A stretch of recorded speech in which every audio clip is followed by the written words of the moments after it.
Bentar ya, suruh fotokopi dulu, ada motor lewat.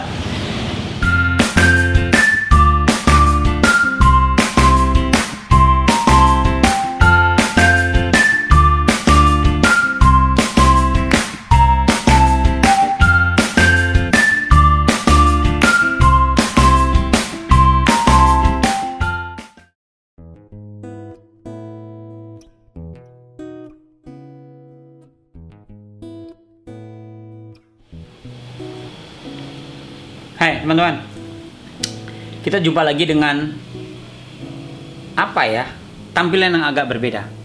Kita sekarang tampil di IGTV ya.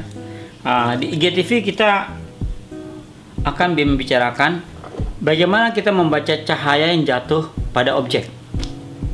Biasanya kalau kita dapat pekerjaan kan kita dikasih layout atau contoh gambar ya. Nah, dari gambar yang ada itu, gimana kita menerapkannya di lapangan? Kita pelajari arah datangnya cahaya ke objek. Oke ya teman-teman ya. Nah, di kasus ini saya motret kapal barang ya, kapal barang dari helikopter. Permintaannya foto udara. Ya, motret kapal helikopter. Nah, biasanya kalau pemotretan udara ini saya koordinasi dengan pilot helikopter itu.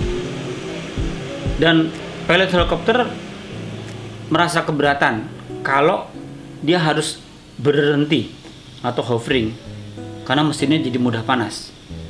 Akhirnya saya bikin putar. Jadi helikopternya memutari kapal. Nah, tidak selamanya saya motret.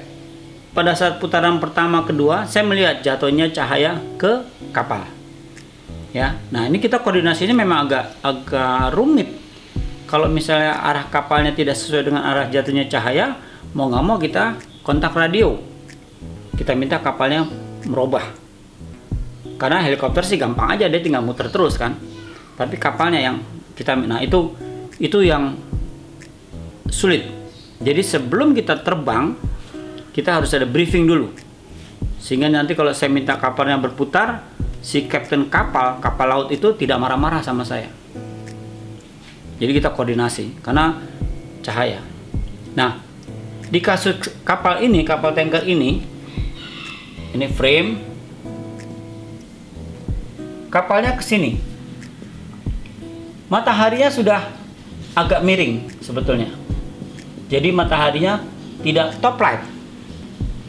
Dari mana kita bisa lihat? Terlihat dari cahaya yang jatuh ke kontainer-kontainer itu. Ya, kontainer, tiang kapal, kita bisa lihat. Ada bagian yang terang, ada bagian yang gelap.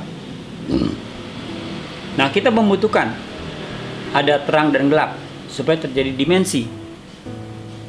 Jelas ya teman-teman? Dan refleksi yang ada di air di laut itu bukan karena kebetulan, itu memang kita cari. Jadi motretnya itu kita cari sudut cahaya yang pas sehingga kapalnya dapat detailnya, ada refleksinya. Itu teman-teman ya. Pertemuan ini kita sebutnya bedah cahaya, membaca layout. Karena kebanyakan fotografer komersil untuk yang corporate seperti ini biasanya dikasih lihat contoh-contoh gambar. Nah, dari contoh gambar itu kita bisa pelajari sudut cahayanya dari mana datangnya. Ya teman-teman? Ya.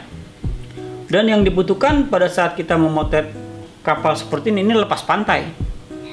Ya, koordinasi. Koordinasi antara pilot helikopter, fotografer, dan kapten kapal. Ya, tentu didampingi oleh klien. Kita membaca gambar sama-sama, contoh gambar atau layout yang diberikan oleh klien.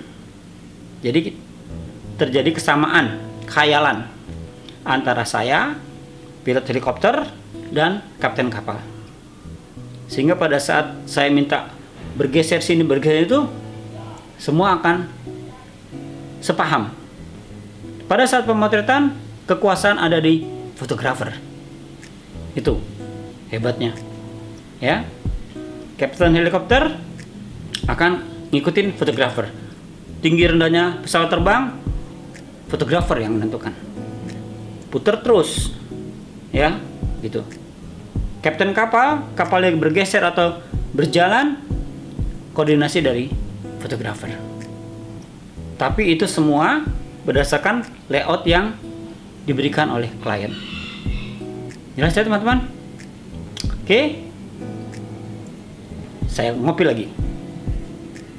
Terima kasih.